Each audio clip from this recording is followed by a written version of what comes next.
Kajian kita, ta'lim kita dari kitab Minhajul Muslim, yang mana sebelumnya kita sudah lalui pembahasan yang pertama, yaitu di dalam pembahasan tentang akidah, di dalam bab tentang ma'rifatullah, mengenal Allah. Siapa itu Allah? Karena pastinya setiap dari kita tanpa mengenal Allah, di dalam menjalankan konsekuensi selaku hamba Allah, penghambaan kita kepada Allah pastinya tidak akan totalitas, tidak akan tepat, tidak akan seutuhnya, tidak akan sampai kepada titik di mana yang menjadi target di dalam penghambaan seorang hamba kepada Allah Subhanahu wa ta'ala. Karena dengan pengenalan, dengan ma'rifah akan menumbuhkan jiwa-jiwa yang totalitas di dalam penghambaan kepada Allah Subhanahu wa ta'ala. Ma'rifatullah yang pertama yang sudah kita lalui di dalam pertemuan sebelumnya, yaitu tentang keberadaan Allah. Bahwasanya Allah Subhanahu wa ta'ala mawjud, bahwasanya setiap muslim dan muslimah meyakini dengan keyakinan yang mantap, yang kuat, yang tidak ada sedikit pun keraguan di dalam jiwanya tentang keberadaan Allah. Apalagi bukti tentang keberadaan Allah dijelaskan dengan dasar-dasar bukti-bukti, dengan dalil-dalil, argumen-argumen yang sangat konkret, akurat, dan juga jelas, terang benderang, berdasarkan sumbernya yaitu wahyu yang datang dari Allah Subhanahu wa ta'ala atau melalui nabinya Muhammad sallallahu alaihi wa alihi wasallam, sekaligus dibuktikan secara rasional tentang keberadaan Allah, sehingga sudah tidak ada celah lagi, sudah tidak mungkin diragukan tentang keberadaan Allah Subhanahu wa ta'ala sebagai bentuk pengantar seseorang, yaitu agar mengenal Allah Subhanahu wa ta'ala. Karena tidak masuk akal sesuatu yang harus kita kenal, yang harus kita ketahui, yang harus kita pahami dengan seutuhnya, kita tidak yakini tentang wujudnya. Tidak mungkin. Sehingga pengantar yang pertama di dalam mengantarkan kita terhadap ma'rifatullah, yaitu kita meyakini dengan keyakinan yang mantap, yang kuat, tidak ada sedikit pun keraguan di dalamnya, enggak abu-abu, bahwasanya Allah Ta'ala mawjud. Poin yang kedua yang sudah sebagian kita juga lalui dalam pertemuan sebelumnya, yang juga sekaligus akan mengantarkan kita, yaitu kepada ma'rifatullah, mengenal Allah. Siapa itu Allah? Yaitu di dalam poin yang kedua, bahwasanya keberadaan Allah bukan hanya sekedar ada, bukan hanya sekedar diyakini keberadaannya, tapi sekaligus keberadaan Allah Subhanahu wa ta'ala, Allah lah yang menciptakan alam semesta. Jadi nggak cuman ade doang. Keberadaan Allah, Allah lah sebagai pencipta seluruh alam, pencipta seluruh makhluk, pencipta daripada semua yang ada di atas muka bumi, di lautan, di langit, dan di semua alam. Allah lah yang menciptakannya. Karena makhluk yang pertama kali yang Allah ciptakan adalah Al-Qalam. Makhluk yang pertama kali Allah ciptakan Al-Qalam. Kemudian Allah perintahkan kepada Al-Qalam untuk mencatat, untuk menulis, untuk mempersiapkan proses daripada penciptaan seluruh makhluk, dan pencatatan ini 50.000 tahun sebelum Allah menciptakan makhluk yang selanjutnya. Ini poin yang kedua di dalam, yaitu mengenal Allah, bahwasanya Allah Subhanahu wa ta'ala keberadaannya adalah sebagai pencipta daripada seluruh alam semesta, sekaligus tidak hanya menciptakan Allah Subhanahu wa ta'ala, yang juga mengatur, menentukan, menakdirkan dari seluruh pergerakan, perubahan, dari seluruh kejadian apapun yang ada di alam semesta, baik yang ada di alam langit, di bumi, di antaranya, dan di alam dunia, dan juga nanti di alam akhirat, dan di seluruh alam, semua Allah lah yang mengaturnya.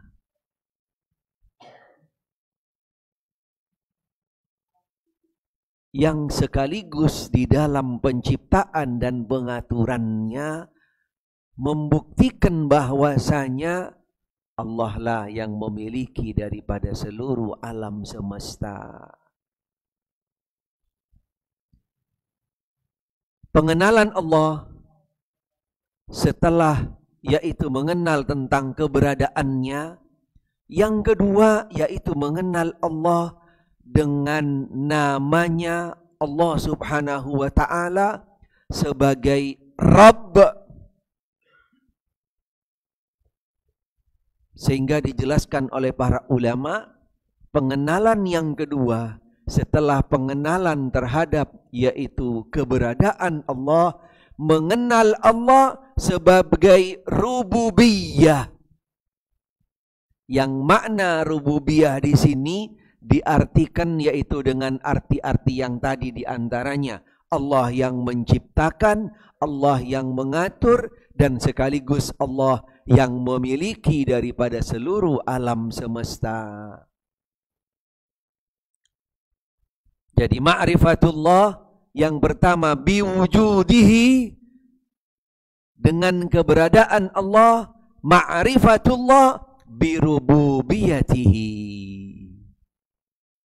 Itu sebuah penamaan, dan itu juga sekaligus diambil daripada salah satu nama Allah Subhanahu wa ta'ala, yaitu Ar-Rabb. Nanti kita akan ketahuin, kita akan bahas lebih jauh, lebih dalam ketika nanti kita mengenal Allah daripada nama-nama dan sifat-sifatnya. Ini bukti dasar yang kedua yang akan mengantarkan kita kepada ma'rifatullah setelah keberadaan Allah. Kemudian yang kedua, kita mengenal Allah sebagai Rabb, yaitu sebagai pencipta, pengatur, dan pemilik daripada seluruh alam semesta. Kalimat Ar-Rabb sedikit kami jelaskan bahwasanya para ulama menerangkan tentang kalimat Ar-Rabb yang tadi di antara maknanya kembali kepada 3 makna tadi. Di sini memberikan sebuah indikasi sekaligus penjelasan bahwasanya Allah Subhanahu wa ta'ala adalah Rabbul Alamin, yang mentarbiyah, yang memelihara. Di dalam makna yang 3 tadi ada juga mengandung makna yang namanya tarbiyah, memelihara. Pemeliharaan Allah terhadap makhluknya dengan kalimat Ar-Rabb ini dijelaskan oleh para ulama di dalam 2 pemeliharaan. Di dalam 2 kategori pemeliharaan. Yang pertama, at-tarbiyal ammah, pemeliharaan yang sifatnya umum, yang dirasakan oleh seluruh makhluk. Siapapun daripada makhluk Allah, siapapun daripada selain Allah, itulah makhluk masuk di dalam pemeliharaan Allah. Ada tarbiyah ammah, pemeliharaan yang sifatnya umum. Apa saja? Seluruh makhluk. Manusia, binatang, pohon-pohon, alam langit, alam bumi, di antara alam langit dan bumi, dan seluruh alam yang ada, semuanya tidak akan terlepas daripada pemeliharaan Allah. Pemeliharaan yang kedua daripada kalimat Ar-Rabb ini, yaitu tarbiyah khasah, pemeliharaan khusus, yang ini Allah Subhanahu wa ta'ala hanya berikan kepada hamba-hambanya yang beriman. Tarbiyah khasah, pemeliharaan yang sifatnya khusus, bahwasanya Allah Subhanahu wa ta'ala memelihara daripada hamba-hambanya yang beriman.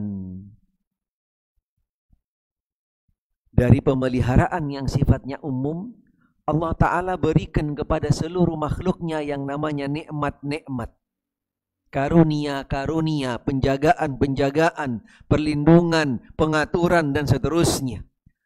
Bagi orang-orang yang beriman kepada Allah, hamba-hambanya yang beriman kepada Allah, yang mendapatkan yaitu tarbiyah khasah, pemeliharaan yang secara khusus, Allah Subhanahu wa ta'ala pastinya tidak hanya memberikan kepada mereka yaitu sekedar pengaturan, pemeliharaan, karunia, nikmat, dan seterusnya, tapi Allah Ta'ala berikan secara khusus bagi hamba-hambanya yang beriman, yaitu anugerah, karunia, hidayah, dan taufik.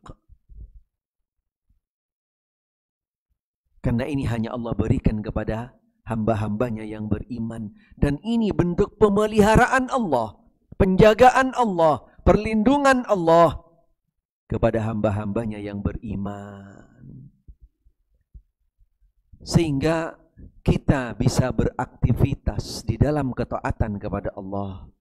Kita bisa melangkahkan kaki kita menuju ke masjid, ke majelis ilmu, ke jalan-jalan yang diridhai oleh Allah, jalan-jalan yang dinamakan, didefinisikan sebagai bentuk ibadah, dan seterusnya.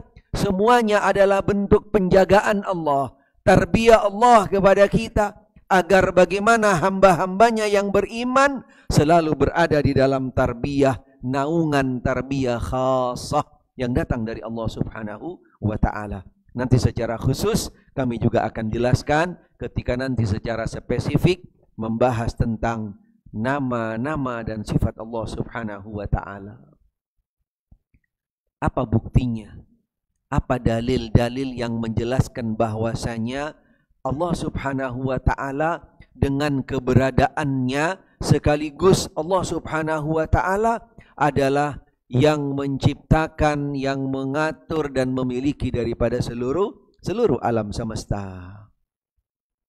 Di antaranya sebagian sudah kami jelaskan dalil-dalilnya di dalam pertemuan sebelumnya, yaitu mengenal Allah di dalam rububiyahnya. Yang pertama, dalil yang memang kembali kepada Allah langsung, yang menjelaskan tentang dirinya sebagai Rabbul Alamin. Yang pertama di dalam surat Al-Fatihah, Alhamdulillahi Rabbil Alamin. Segala puji bagi Allah Ta'ala, Rabbul Alamin, sebagai pencipta, pengatur, pemilik daripada seluruh alam. Ayat yang lain Allah Ta'ala juga berfirman, Rabbis samawati wal ard wa ma bainahuma in kuntum muqinin. Allah Subhanahu wa Ta'ala sebagai Rabb, pencipta, pengatur, pemilik daripada yaitu seluruh langit dan tingkat-tingkatannya, bumi dan seluruh tingkatannya di antara langit dan bumi dan seterusnya. Banyak lagi ayat-ayat yang lain yang juga menjelaskan tentang hal tersebut, bahwasanya Allah Subhanahu wa Ta'ala adalah sebagai Rabbul Alamin, sebagai pencipta, pengatur dan juga pemilik daripada seluruh alam semesta. Wa qala fi iqamatil hujjah 'alal musyrikin. Bahkan Allah Ta'ala keberadaannya sebagai pencipta, pengatur dan pemilik alam semesta menjadi salah satu yaitu hujjah, dalil, bukti kepada orang-orang musyrikin. Ketika mereka ditanya tentang siapa yang menciptakan kamu, orang tua kamu yang menciptakan seluruh alam semesta, langit dan bumi dan seisinya, orang-orang musyrik saja mereka tidak ada yang mengingkarinya. Allah Ta'ala sebagai yaitu Rabbul Alamin. Di dalam Al-Quran Allah Ta'ala berfirman, Qul man Rabbus samawati wal ard. Qul man Rabbus samawati sab'i wa Rabbul arshil azim. Dalam surat Al-Mu'minun ayat 86 Allah Ta'ala berfirman, Qul ya Muhammad sallallahu alaihi wa alihi wasallam, tanyakan kepada mereka, man Rabbus samawati sab'i, siapa yang menciptakan langit dengan 7 tingkatnya, wa Rabbul arsh, yang memiliki arsh al-azim, yang maha luar biasa. Katakan, tanyakan kepada mereka ya Muhammad sallallahu alaihi wa alihi wasallam, yaitu orang-orang musyrikun. Allah Ta'ala menjelaskan, pasti mereka akan menjawab dengan tegas, dengan jelas, dan tidak ada sedikit pun keraguan dari mereka. Sayaqulun Allah, mereka akan menjawab bahwasanya Allah yang menciptakan langit, yang menciptakan arasy, yang menciptakan bumi dan seluruh alam. Orang kafir saja, orang musyrik saja masih yakin bahwasanya yang menciptakan yaitu langit dan bumi dan seluruh tingkatannya adalah Allah. Sehingga tidak mungkin ada orang muslim yang tidak meyakini dengan hal ini, tidak mungkin. Tetapi apakah mereka tahu orang muslim? Ini yang mungkin jadi pertanyaan. Karena mereka belum mengenal Allah. Tapi ketika mereka sudah mengenal Allah Subhanahu wa Ta'ala, pastinya mereka akan lebih mantap, mereka akan lebih yakin, mereka akan benar-benar lebih yaitu tegas menjelaskan bahwasanya Allah Ta'ala adalah yang menciptakan langit, bumi dan seisinya dan seluruh tingkatannya. Sebelum mereka mengenal Allah, mungkin mereka tidak bisa menjawabnya. Bukan tidak tahu, tidak bisa menjawabnya. Mungkin mereka belum mantap tentang hal tersebut. Tapi setelah mereka mengenal Allah, akan tumbuh di dalam jiwa mereka bahwasanya Allah lah yang menciptakan langit dan bumi dan seisinya, yang mengaturnya sekaligus yang memilikinya. Karena tanpa dengan mengenal Allah, kita tidak akan tahu, tidak akan tumbuh di dalam jiwa kita, yaitu bahwasanya Allah lah yang menciptakan seluruh alam semesta. Bukti yang kedua, dasar yang kedua yang menjelaskan bahwasanya Allah Ta'ala adalah sebagai pencipta, pengatur, pemilik daripada seluruh alam, yaitu informasi, penjelasan, kabar yang disampaikan oleh para setiap nabi dan rasul kepada umatnya.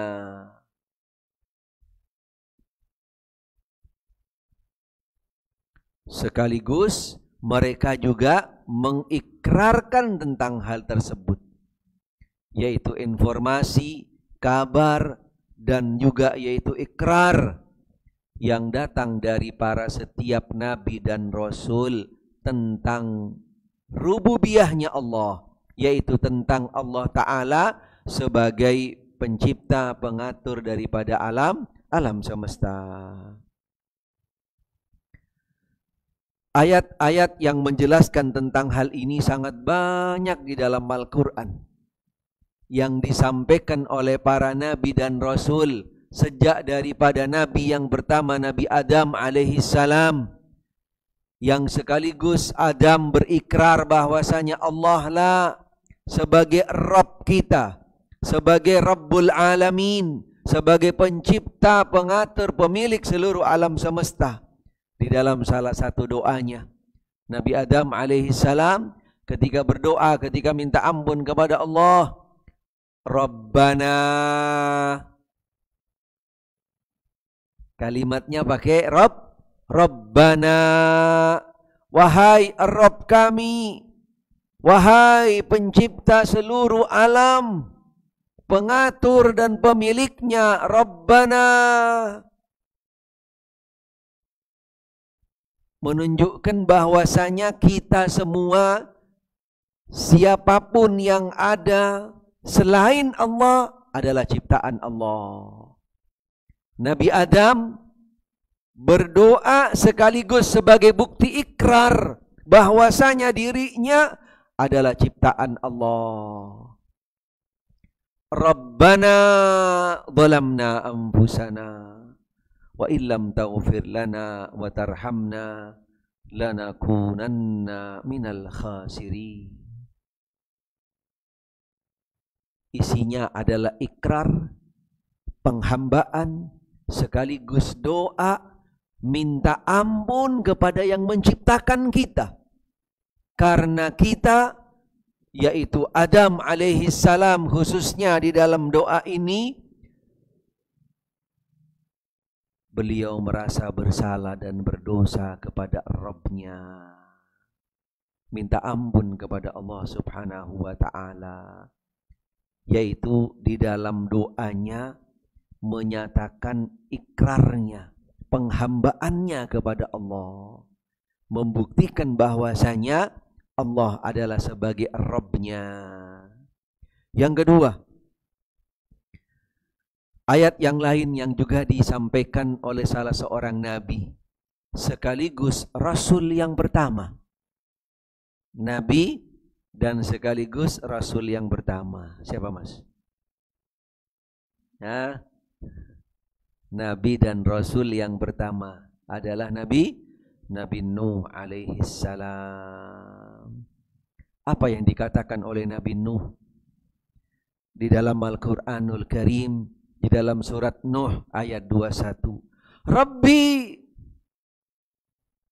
Nabi Nuh mengatakan, Rabbi, wahai Rabbku, innahum asawni, sesungguhnya umatku, hamba-hambamu telah bermaksiat kepadaku. Wattaba'u man lam yazidhu maluhu wa waladuhu illa khasara. Mereka sudah bermaksiat kepadaku. Pastinya seorang hamba, seorang umat ketika bermaksiat kepada nabinya, konsekuensinya adalah maksiatnya kepada Allah. Seorang hamba, seorang pengikut daripada nabi dan rasul, ketika tidak taat, tidak tunduk patuh kepada nabinya, berarti dia tidak taat, tunduk patuh kepada Allah. Karena setiap yang dibawa, yang disampaikan, yang diajak, daripada setiap ajaran, daripada setiap yaitu agama, setiap nabi datangnya dari Allah. Konsekuensinya ketika seorang umat daripada umat nabi-nabi, rasul-rasul yang terdahulu sampai kita selaku umat Muhammad, ketika tidak taat tunduk patuh kepada Nabi Muhammad sallallahu alaihi wasallam, berarti kita maksiat kepada Allah. Cuman kadang-kadang tidak semua memahami tentang titik ini. Tidak semuanya ngeh dan sadar bahwasanya yaitu ketika seorang hamba, seorang umat, pengikut dari para nabi dan rasul tidak taat kepada nabinya, hakikatnya adalah yaitu tidak taat kepada Allah. Begitu juga umat Nabi Nuh. Nabi Nuh mengadu kepada Allah, curhat kepada Allah apa yang didapatkan daripada umat-umatnya kepadanya. Nabi Nuh mengatakan, Rabbi innahum asawni wattaba'u man lam yazidhu maluhu wa waladuhu illa khasara. Wahai Rabbku, sesungguhnya umatku bermaksiat kepadaku, tidak tunduk patuh kepadaku. Mereka telah melenceng daripada jalan, keluar daripada apa aku yang sampaikan, malah mereka mengikuti daripada jalan-jalan yang tidak akan memberikan manfaat kepada mereka, daripada manfaat yang kembali kepada anak-anak mereka, kepada harta mereka, bahkan mereka akan mendapatkan kerugian. Ini keluhan yang datang daripada Nabi Nuh, yang awalnya Nabi Nuh mengatakan qala rabbi, Rabb. Nabi Nuh alaihissalam meyakini bahwasanya Allah lah adalah sebagai Rabb, sebagai pencipta, pengatur, dan juga sekaligus pemilik daripada seluruh alam semesta. Di dalam ayat yang lain Allah Ta'ala juga menjelaskan tentang apa yang datang daripada Nabi Nuh alaihissalam. Qala rabbi inna qaumi kadzabun faftah baini wa bainahum fatha wa najjini wa man ma'iya minal mu'minin. Qala rabbi, Nabi Nuh juga mengatakan qala rabbi, Rabb kami, Rabb aku, dan seterusnya daripada ayat-ayat yang masih banyak lagi yang menjelaskan tentang yaitu bahwasanya para nabi dan rasul mengikrarkan bahwasanya Allah Ta'ala adalah sebagai Rabb. Salah satunya juga Nabi Ibrahim alaihissalam, Abul Anbiya, atau dikatakan daripada yaitu Nabi Ibrahim alaihissalam sebagai Khalilur Rahman, kekasih Allah subhanahu wa ta'ala. Di dalam Al-Quranul Karim Allah Ta'ala menjelaskan tentang apa yang disampaikan oleh Nabi Ibrahim, Rabbi. Nabi Ibrahim juga mengucapkan Rabbi, Rabb kami, ij'al hadal balada amina wajnubni wa baniya an na'budal asnam. Nabi Ibrahim alaihissalam juga menyatakan, mengikrarkan bahwasanya Allah Ta'ala sebagai Rabb. Bahkan Nabi Yusuf alaihissalam juga menyatakan di dalam Al-Quran, Rabbi qad ataitani minal mulk wa 'allamtani min ta'wilil ahadith Fatiras samawati wal ard anta rabbi. Fatiras samawati wal ard anta waliyyi fid dunya wal akhirah tawaffani muslimah wa alhiqni bis salihin. Ini beberapa ayat-ayat yang kembali daripada yaitu apa yang sudah disampaikan, diikrarkan oleh para nabi-nabi dan rasul, dan banyak lagi ayat-ayat yang lain.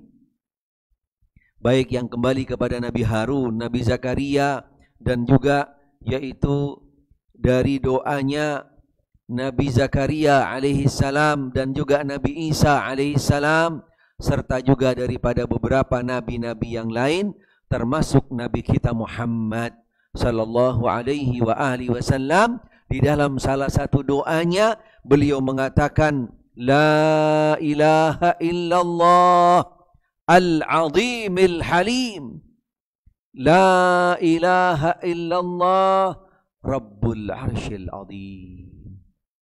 Ini termasuk salah satu daripada doa yang dijelaskan oleh para ulama sebagai doa yang akan mengantarkan doa kita pasti dikabulkan. Pasti dikabulkan. La ilaha illallah al-azimil halim, la ilaha illallah rabbul arsyil azim, la ilaha illallah rabbus samawati wa rabbul ard wa rabbul arsyil karim. Nabi Muhammad sallallahu alaihi wa alihi wasallam menyatakan tentang hal tersebut, yaitu bahwasanya Allah Ta'ala sebagai Rabb, sebagai pencipta, pengatur, pemilik daripada alam semesta. Fajami'u haula'il anbiya'i wal mursalin wa ghairihim min anbiya'illahi wa rusulihi alaihi wassalatu wassalam kanu ya'tarifuna bi rububiyatillahi ta'ala. Sehingga tidak ada satupun dari para nabi dan rasul, mulai dari Nabi Adam alaihissalam, dari Rasul yang pertama sampai Nabi dan Rasul yang terakhir, semuanya mereka menginformasikan, mengabarkan, sekaligus mengikrarkan bahwasanya Allah Ta'ala salah satu sebagai bukti keberadaannya dan juga sebagai bentuk pengenalan kepada Allah setelah keberadaannya, Allah adalah sebagai Rabb, yaitu yang dinamakan dengan beriman kepada Allah setelah keberadaannya Allah Ta'ala sebagai rububiyah. Al-iman birububiyatihi. Yang ketiga pastinya adalah bukti dasar tentang keberadaan Allah, sekaligus Allah Ta'ala yaitu keberadaannya sebagai rububiyah. Ikhbarul balayin minal ulama'i wal hukama birububiyatihi lahum wa likulli syai'in ma'tirafuhum biha wa i'tiqaduhum iyyah i'tiqadan jaziman. Yang ketiga yaitu berimannya jumlah yang sangat besar dari para ulama, daripada orang-orang yang hakim, yang pandai, yang berilmu tentang rububiyahnya Allah. Bahwasanya para ulama yang datang daripada setiap zaman, dan juga termasuk para ulama yang datang dari mulai setelah zamannya generasi yang termulia, dari mulai as-sahabat, tabi'in, tabi'ut tabi'in, setelahnya dan seterusnya, semuanya mereka berikrar tentang rububiyahnya Allah Ta'ala, sekaligus yaitu berimannya daripada orang-orang yang beriman kepada Allah Subhanahu wa Ta'ala, dari mulai yang pertama beriman kepada Nabi Muhammad sallallahu alaihi wa alihi wasallam, dan nanti sampai orang yang terakhir yang beriman kepada Nabi Muhammad sallallahu alaihi wa alihi wasallam. Ketika mereka mengenal Allah, pasti mereka juga akan mengenal bahwasanya Allah Ta'ala yaitu sebagai rububiyah atau Rabbul Alamin, yang menciptakan, yang mengatur dan memiliki daripada seluruh alam semesta. Dasar yang kedua, bahwasanya Allah Ta'ala, beriman kepada Allah Subhanahu wa Ta'ala atau mengenal Allah Ta'ala di dalam dalil secara rasional, secara rasional, bahwasanya secara akal, secara rasional Allah lah satu-satunya sebagai pencipta dari seluruh alam semesta, dan ini pastinya akan diterima, diyakini oleh setiap muslim, setiap yang namanya manusia, bahwasanya Allah lah yang menciptakan daripada seluruh makhluk, seluruh alam semesta. Dan Allah subhanahu wa ta'ala yang juga sekaligus di dalam penciptaannya dengan kesempurnaan, karena tidak ada satupun daripada ciptaan Allah yang pakai contoh dulu. Nggak ada draftnya, nggak ada gambarnya, nggak ada yang namanya schedule-nya dan seterusnya. Allah subhanahu wa ta'ala sebagai pencipta seluruh alam semesta hanya dengan kun fayakun. Fatiris samawati wal ard, yang menciptakan langit dan bumi. Badi'us samawati wal ard, yang menciptakan langit dan bumi dan seluruh isinya dengan tanpa contoh sebelumnya. Dengan hal-hal yang seperti ini, pastinya tidak ada satupun orang muslim yang meragukannya. Allah Ta'ala hanya satu-satunya yang sebagai pencipta daripada seluruh alam semesta. Mahma kana syai'ul makhluk saghiran wa dha'ilan, apapun daripada makhluk yang ada, yaitu di seluruh alam, semuanya adalah ciptaan Allah. Walaupun seperti, yaitu sekecil, sehalus rambut, sehalus yang namanya bulu, dan juga apapun bentuknya daripada yang namanya makhluk, sekecil apapun, sehalus apapun makhluk semuanya, dari mulai yang namanya manusia itu sendiri, binatang, tumbuh-tumbuhan, di mana saja berada, semuanya adalah ciptaan Allah subhanahu wa ta'ala.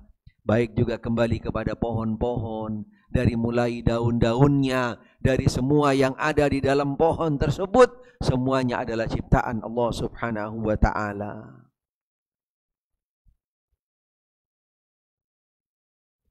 Termasuk juga Allah Ta'ala di dalam menciptakan daripada semua makhluk itu, bukan dengan sekali menciptakan. Diciptakan oleh Allah dan bisa berkembang, bisa hidup, bisa bertambah, bisa berkembang biak, bisa berlanjut kehidupannya dan seterusnya. Subhanallah. Yang pastinya tidak mungkin ada satupun makhluk yang mengakui dan mampu menciptakan yang namanya makhluk yang ada di langit, di bumi, dan di seluruh alam dan selanjutnya. Ini kembali kepada dalil-dalil secara rasional, yang pastinya juga masih banyak penjelasan para ulama yang menjelaskan dalil tentang, yaitu secara akal, secara rasional, Allah subhanahu wa ta'ala sebagai pencipta, pengatur, dan juga pemilik daripada seluruh alam semesta. Allah Ta'ala juga berfirman di dalam Al-Quranul Karim, Ala lahul khalqu wal amru tabarakallahu rabbul alamin. Apakah sebuah pertanyaan yang isinya adalah tidak mungkin ada selain pencipta, yaitu Allah subhanahu wa ta'ala yang menciptakan seluruh alam semesta. Kemudian yang kedua, tafarruduhu ta'ala birrizq. Selain Allah yang menciptakan daripada seluruh makhluk dengan segala macam jenisnya, bentuknya, warnanya, namanya, dan juga dari segala beragam makhluknya, sekaligus Allah Ta'ala berikan kehidupan kepada seluruh makhluk itu semuanya. Allah Ta'ala juga satu-satunya sebagai Rabbul Alamin, yang di dalam maknanya Allah juga yang memberikan kepada mereka rezeki. Ini tadi kembali kepada makna tarbiyah yang umum. Tarbiyah yang umum. Allah berikan rezeki kepada yang namanya, sekalipun orang kafir, Allah berikan rezeki, Allah berikan kesehatan. Bahkan Allah tidak sedikit orang-orang kafir, Allah ulur dengan yang namanya kekayaan. Allah bukakan nikmat kepada mereka, tapi mereka pastinya lupa dan lalai karena mereka tidak beriman kepada Allah, sehingga tidak manfaatkan daripada karunia tersebut untuk kembali kepada Allah, sehingga mereka semakin jauh daripada ketaatan kepada Allah. Begitu juga Allah Ta'ala berikan rezeki kepada hamba-hambanya yang beriman. Walaupun sedikit, tapi orang yang beriman mereka menerimanya, kemudian mereka bersyukur, membawa rezeki tersebut keberkahan dan memberikan kenikmatan kepada mereka, dan sekaligus mengantarkan mereka bersyukur kepada Allah, sehingga dengan nikmat tersebut mereka jadikan salah satu perantara di dalam ketaatan kepada Allah Subhanahu wa Ta'ala. Apa bukti bahwasanya semua yang ada di atas muka bumi ini selain ciptaan Allah, Allah juga yang memberikan rezeki? Pernah kami singgung tentang bayi yang ada di dalam kandungan ibu. Bagaimana bisa hidup? Dari mana rezekinya? Semut yang ada di padang pasir, di gelap gulitanya malam, berada di atas batu atau di bawah batu yang gelap gulita dan seterusnya. Bagaimana itu bisa hidup yang namanya semut? Binatang-binatang yang ada di dalam tanah, yang ada di bawah-bawah pohon, yang ada di seluruh alam dan seterusnya dan semuanya, mereka bisa hidup, subhanallah. Bahkan seperti ikan yang ada di dalam tanah, yang berbulan-bulan masih bisa tetap hidup. Siapa yang berikan rezeki? Siapa yang ngasih napas? Siapa yang memberikan makan kepada semua itu? Subhanallah, kalau bukan karena Allah Subhanahu wa Ta'ala. Termasuk yang namanya bayi, jarang dari kita bisa ngeh dan sadar memahaminya, bahwasanya hakikat bayi di dalam rahim ibu bukan dari ibu rezekinya, bukan.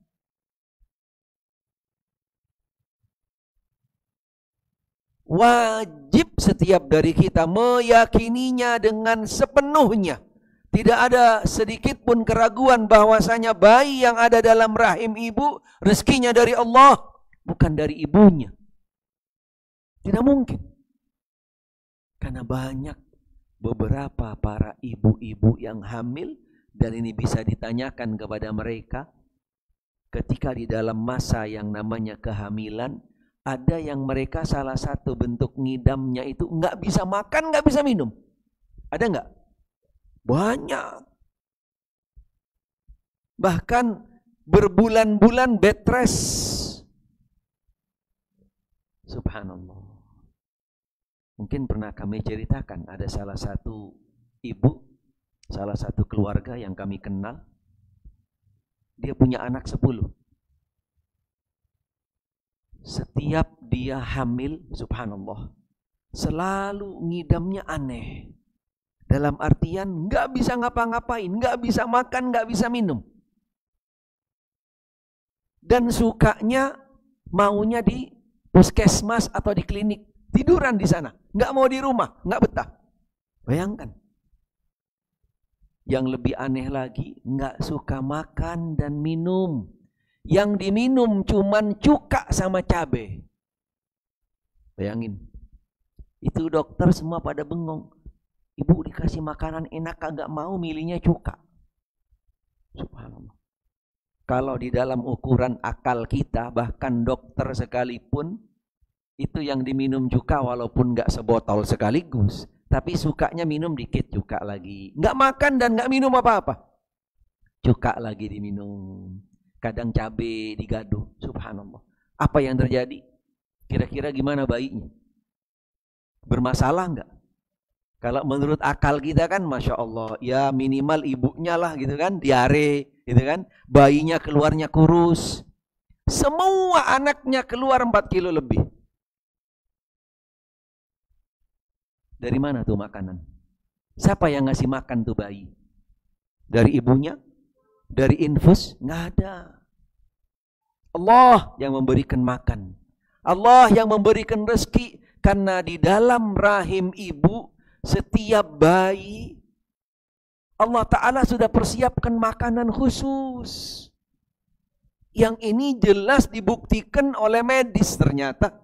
Kami membaca salah satu pendapat para ulama, bahwasanya ketika seorang ibu di masa kehamilannya, dan ini yang standar yang umum, dia itu tidak mens lagi, tidak haid lagi. Allah Subhanahu wa Ta'ala rubah haid tadi itu menjadi sebuah makanan buat si bayi.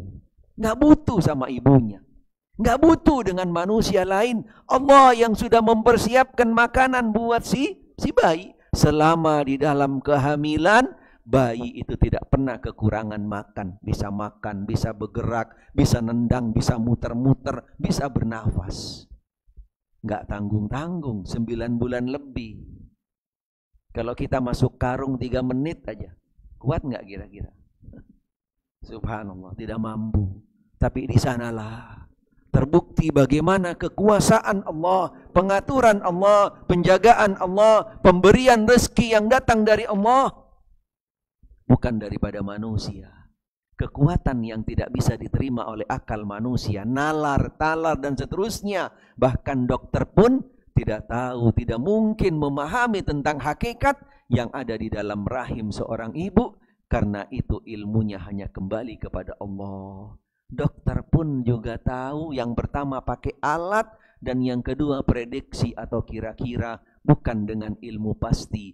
Karena ada 5 perkara masalah gaib yang tidak mungkin ilmu ini akan bisa secara spesifik, secara mendetail, selain Allah yang mengetahuinya. Tidak mungkin. Salah satunya, apa yang ada di dalam rahim seorang ibu. Ini juga membuktikan bahwasanya selain Allah pencipta langit dan bumi, mengatur dan juga pemiliknya, Allah juga yang memberikan rezeki, yang memberikan kehidupan daripada seluruh makhluknya,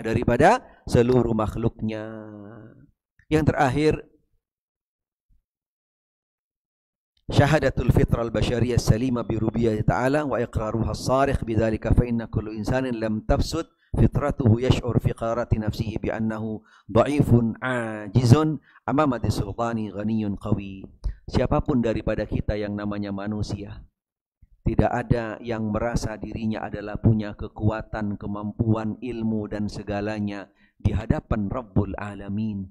Karena kita adalah hamba yang lemah, yang tidak punya kekuatan, tidak punya kemampuan. Karena kita diciptakan oleh Allah, diatur oleh Allah dan milik Allah.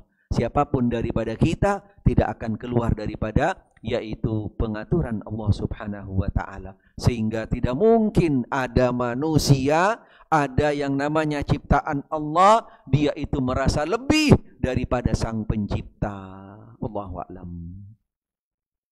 Silakan, ada yang mungkin dipertanyakan? Falyatafaddal.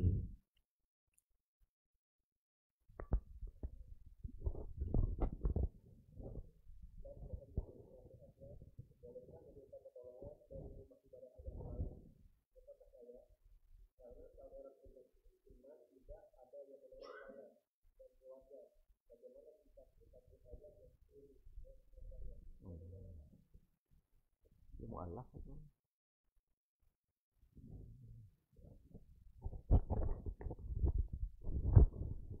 Baik, pertanyaan yang bagus sekali, sekaligus menyentuh sebenarnya, menggugah kita selaku seorang muslim. Dengan pertanyaan yang mengatakan, bolehkah saya beribadah yaitu dengan berdoa dari tempat ibadahnya saudara kita selain umat Islam? Subhanallah. Dengan alasan karena saudara-saudara kita yang seakidah sudah tidak peduli lagi dengan saya. Allah, di dalam pertanyaan ini ada 2 yang perlu kita garis bawahi. Yang pertama, pastinya sebesar apa usaha upaya yang sudah Anda lakukan dengan Anda mengatakan bahwasanya saudara Anda seakidah sudah tidak peduli lagi dengan Anda. Sampai di mana usaha Anda? Perlu di cross check dulu gitu kan? Sampai di mana usahanya? Tapi ketika Anda memang usahanya tepat dan benar, tidak mungkin. Apalagi memang benar niat Anda, insya Allah akan banyak saudara-saudara kita yang akan membuka dan memberikan yang namanya pertolongan.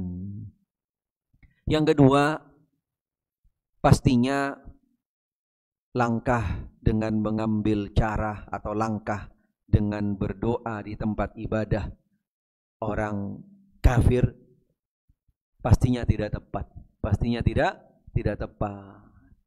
Karena yang namanya doa, apalagi yang bersangkutan adalah sebagai seorang muslim atau muslimah, tempat ibadahnya yang namanya doa adalah di tempat ibadahnya umat Islam, bukan di tempatnya orang selain umat Islam, sehingga tidak tepat.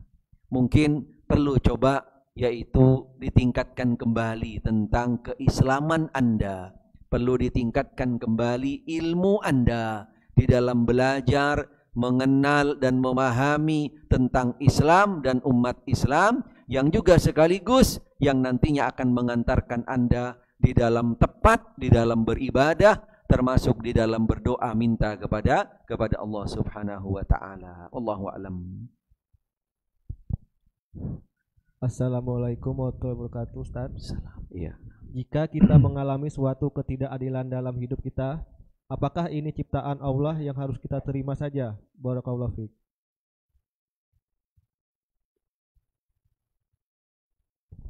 Baik, jazakallah khair. Terima kasih kepada para penanya. Mudah-mudahan Allah Ta'ala berikan hidayah dan taufik dan juga buat kita semua. Wallahu a'lam. Pertanyaan yang mungkin juga perlu diluruskan,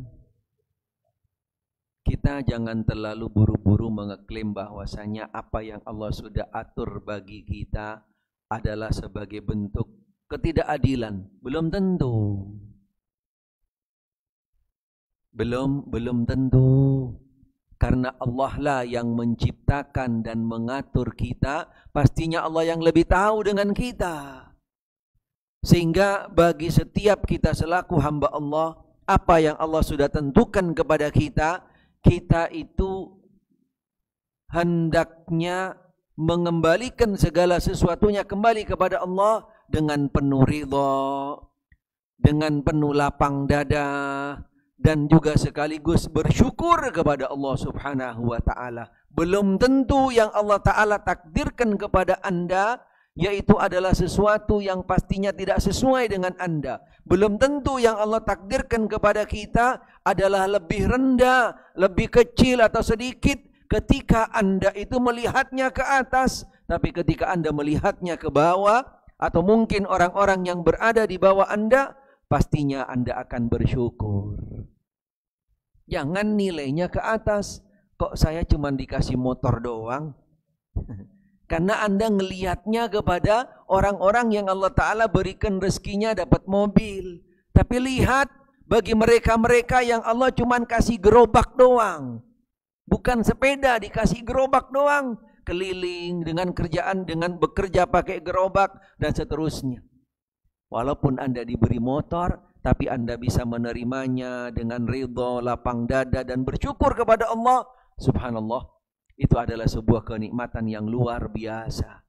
Karena seseorang dengan lupa bersyukur, Allah pastinya tidak akan tambah karunia-Nya. Karena dengan tidak bersyukur, dengan tidak menerima apa yang Allah sudah takdirkan kepadanya, pastinya dia tidak akan tenang, tidak akan tentram hidupnya, akan selalu bimbang, gelisah, akan selalu ada perasaan ingin tambah, ingin banyak, ingin ini dan seterusnya. Tapi ketika dia bersyukur, menerima qanaah, ridha dengan apa yang sudah Allah tentukan, hidupnya akan tentram, damai dan tenang. Wallahu a'lam. Baik, tidak ada yang lain? Mau pertanyaan langsung silakan. Ahwat, ada yang ingin tanya?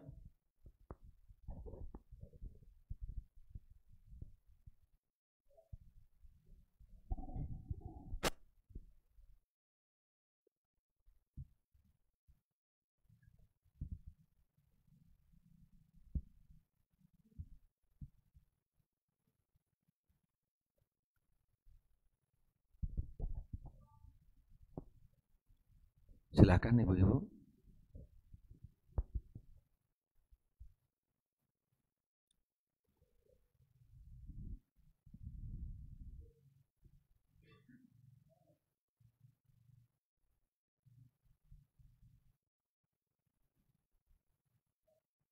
Baik, kalau tidak ada. Oh, ada. Silakan Ibu.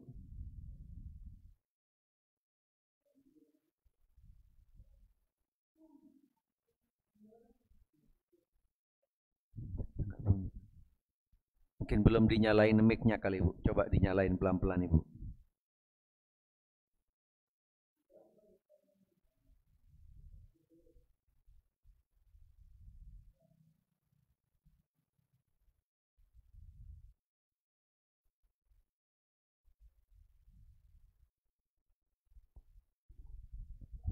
Halo. Halo.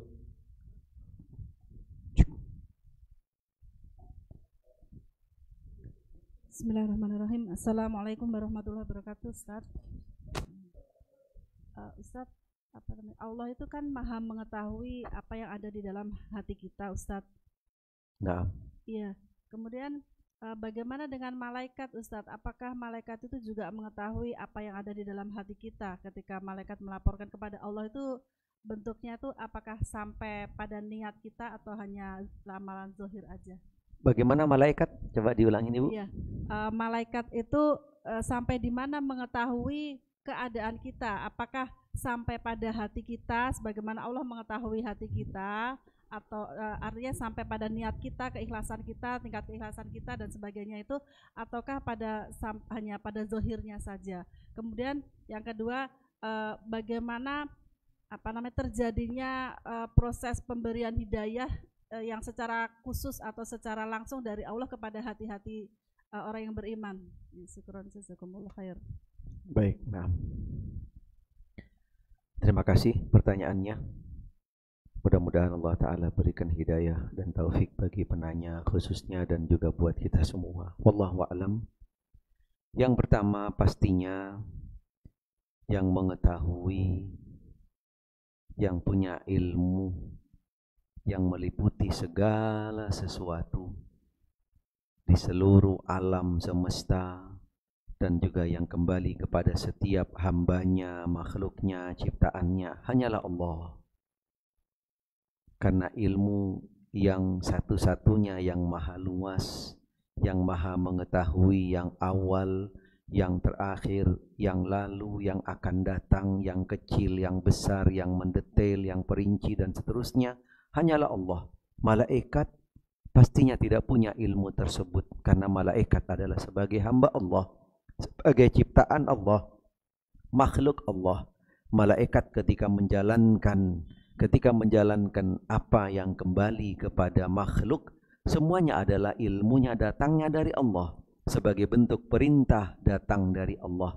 Karena malaikat sebelumnya tidak tahu sebelum Allah yang menyampaikan ilmunya. Jadi tidak mungkin malaikat mengetahui apa yang ada di dalam hati kita, yang kita lakukan sebelum ilmu itu datangnya dari Allah Subhanahu wa ta'ala.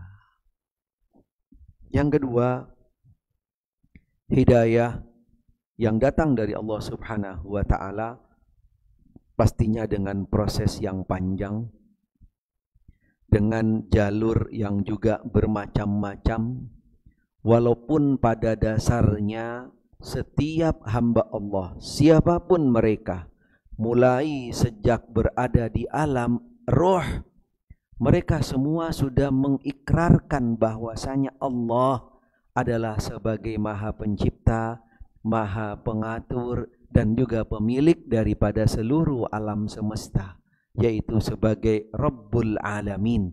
Semua makhluk ketika mereka atau sejak berada di alam roh. Kemudian yang kedua, proses yang selanjutnya, Allah Ta'ala ciptakan seluruh makhluk itu sudah di dalam cikal bakal Islam, yaitu di dalam keadaan fitrah. Siapapun mereka. Di sini menunjukkan bahwasanya yaitu cikal bakal hidayah, fitrah, Islam, mengenal Allah sudah ada pada setiap hamba Allah. pada setiap yang namanya manusia. Tetapi kemudian prosesnya setelah itu, di sanalah hidayah tadi itu, cikal bakal tadi itu akan semakin tumbuh dan juga akan semakin kuat dan mantap, atau sebaliknya akan hilang dan sirna. Di antaranya karena lingkungan keluarga, karena kedua orang tuanya mungkin bisa menjadi Majusi atau Nasrani atau juga Yahudi. Asalnya setiap yang dilahirkan mereka sudah membawa cikal bakal Islam, cikal bakal hidayah. Selanjutnya bagaimana seorang muslim tadi ketika, atau seorang anak tadi yang lahir di dalam keluarga muslim, dia akan semakin meningkat hidayahnya, semakin meningkat kualitas Islamnya, semakin meningkat kualitas imannya, yaitu dengan kondisi lingkungan yang ada yang kembali kepada yang bersangkutan. Sehingga ketika Allah Subhanahu wa ta'ala sudah berikan kepada kita yaitu nilai hidayah atau hidayah yang ini kembali kepada cikal awal dasarnya, dilanjutkan dengan diberikan petunjuk oleh Allah dengan lebih meningkat daripada sebelumnya, bahkan diberikan taufik, hendaknya kita untuk selalu bersyukur, selalu minta kepada Allah agar tetap dijaga di dalam keadaan hidayah, di dalam keadaan taufik, di dalam Islam dan iman sampai akhir hayat kita. Wallahu a'lam. Baik, mudah-mudahan cukup insyaallah pertemuan kita pada siang hari ini. Mudah-mudahan apa yang kami sampaikan bisa memberikan manfaat khususnya buat diri kami dan juga buat jamaah sekalian. Yang benar datangnya dari Allah Subhanahu wa ta'ala, yang salah dari diri kami. Mudah-mudahan Allah Ta'ala memaafkan kami. Dan akhirnya kita tutup dengan doa kafaratul majlis. Subhanakallahumma bihamdik, asyhadu an la ilaha illa anta, astaghfiruka wa atubu ilaik. Wa sallallahu wasallam ala Muhammadin wa alihi wa sahbihi wasallam. Walhamdulillahi rabbil alamin. Wassalamualaikum warahmatullahi wabarakatuh.